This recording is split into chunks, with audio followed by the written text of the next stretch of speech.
What I tell you, it is freezing out there.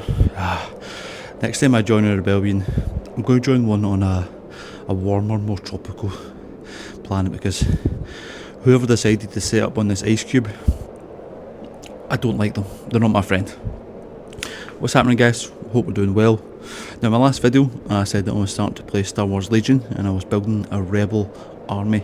Now, the core set is a great start in the game, but it only gives you 2 sets of troopers and look. So I had to buy some more. Enter the Echo Base Defenders box, which I got on Amazon. It has 4 sets of rebel vets, or just regular troopers, 4 different heroes: Leia, Chewbacca, R2-D2 and C-3PO, some heavy gunners, some Tauntaun Riders, and a big laser cannon, which is just brilliant. So I've got most of an army now. I think I've got at least 1,000 points. I can play some full games. The only problem is the Echo Base Defenders box is obviously kind of Hoth themed, whereas my army is sort of Endor themed so far, the ones that I've painted, and it's the kind of scheme that I want to go for.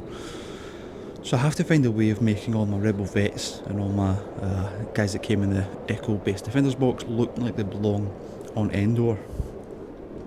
Just like me, I belong in Endor with the rest of the Ewoks. I'll be the tallest Ewok in history, but you know, whatever. So how do we do that? Let's have a look. I have to say, I'm quite impressed that Amazon does next day delivery to secret rebel bases on Hoth. Some of the guys were a bit upset that I was giving out the address of a secret rebel base, but it's not like Amazon have got ties with the Galactic Empire or anything like that, you know.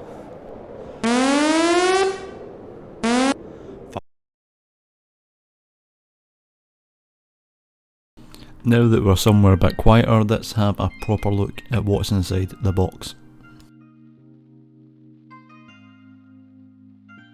So we have the lads themselves, R2-D2 and C-3PO, the underrated heroes of Star Wars.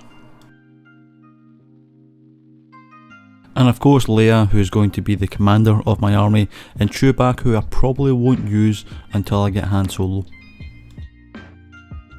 Next up we have 4 squads of rebel veterans who are a core unit, so this is fantastic. They have an extra model each, so there are 4 standard. You can take a 5th one, and then you can take a CM09 free trooper, which is like a heavy weapon. And you also get 4 of these medium blaster troopers, which are detachments for the rebel veterans. And here we have the laser cannon team, which is just a gorgeous big model. It really stands out, it's huge. I look forward to painting it and getting some terrain on it as well, because it's so big, you need to really fill some of the gaps on there. And then finally we have 2 squads of Tauntaun Riders that come in pairs. These were going to be one of the more tricky models to make them look like they were on Endor, because Tauntauns are a native species to Hoth. Also included in the box are all of the cards and tokens that you might possibly need when using the models that are found in the box, as well as a lot of spares as well. There's some really good cards in there that I can see myself using with other troops in my games. I'm not going to go through all of the cards because there are so many of them. You can find a list online, but I'll just show you me quickly going through them.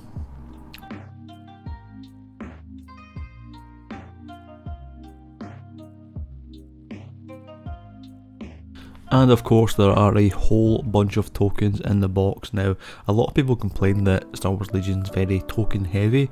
That's not a complaint you're going to hear from me. I love the token mechanic in board games. I think it's just a great visual representation, and it was really helpful for someone like me that consistently forgets what they're doing and the rules. Yeah, so no complaints, I love tokens.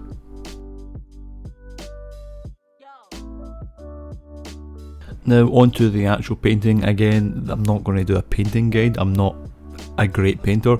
These were all painted using contrast paints and speed paints. The hero characters were very easy to paint because I didn't have to make any changes to them. They all look like they could be on any type of base on any type of planet. Leia is actually in her Endor gear in the Echo Base Defenders box, which I saw some people complain about online. I guess that it's helpful for me, but if you want to make a Hoth army, probably a problem. Part of me wanted to give her like a poncho cloak like she wears in the movie, but I decided not to, and I'm really regretting not doing it now. And now saying this and getting it on camera means I'm probably going to have to do it in a future video. Now on to the actual painting of the veterans. I decided to go with some camouflage greens, some yellows and some browns, which I think fits a decent Endor scheme. For the heavy emplacement troopers, because they are an emplacement that only works with veterans, I decided to paint them the same as the veterans just to have a little bit of squad cohesion, I guess.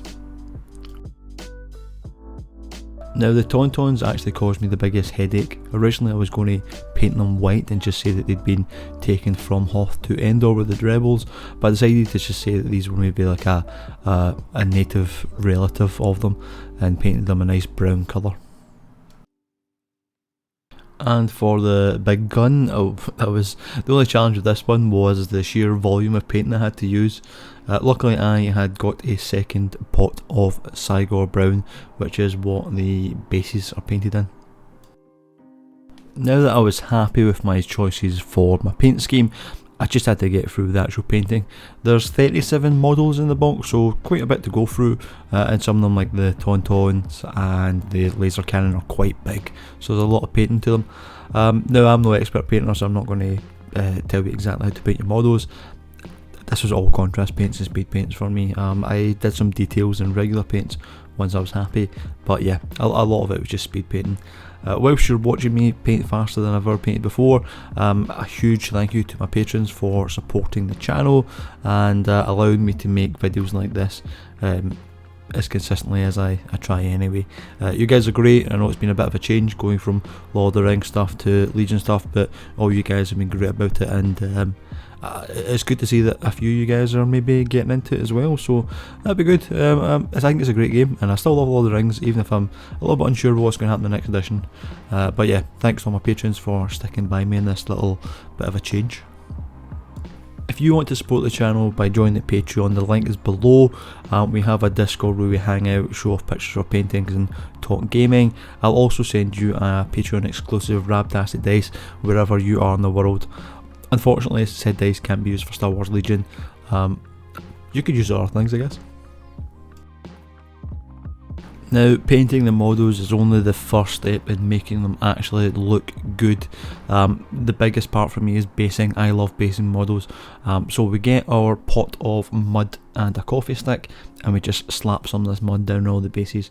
It will take a little bit of time to dry. It takes like overnight. I left it anyway, but it's really good for basing. Yeah, it's quick and easy. I used to love using gaming scenics, just spot some PVA glue and dip it in, but I'm starting to use this mud effect stuff a lot more, and I really enjoy the look it gives when it's done. Once the mud has dried, we're going to dry brush it using a variety of colours, getting lighter as we go. The first one is XV98, which is slowly becoming one of my favourite paint colours. It's really good for a lot of things, so I gave it a good dry brush with that, and then we went up to Xandri Dust, and then I think the last colour was a Chape de Bone, sparingly, and I think dry brushing this mud is fantastic. I'm using a makeup brush, which is pennies compared to dry brushing brushes that you can see marketed everywhere on YouTube now. Cost pennies and they work fantastically. I really am quite impressed when a nice bit of dry brushing comes out well. Now, to add a little jazz to your bases, I've got these plastic branches that I bought on Amazon last year from my Mirkwood spiders, and I just clip some of them up and glue them down to the base, not randomly, but where you think there might be some fallen trees or some branches that you might have chopped down to set up your massive laser cannon in the forest.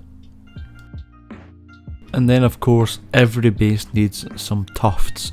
Luckily I have quite a collection of tufts, including some rather exotic purples and blues, so I stuck down as many as could reasonably fit on the bases just to give it a little bit more life, and I think it gives it a good Endor vibe of these strange alien plants growing everywhere. And then it was just some final details on the laser cannon, painting some of the wires, the electro binoculars, stuff like that, just to make it look a little bit better than just pure grey.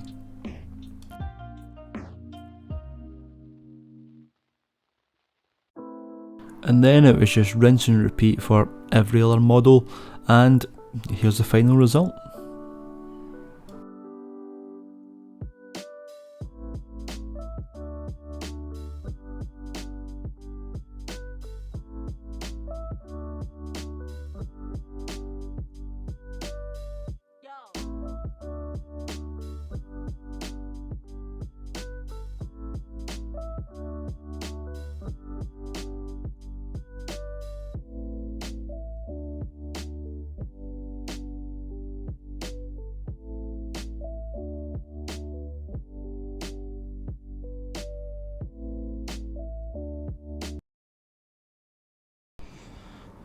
I tell you, this is much more my kind of vibe.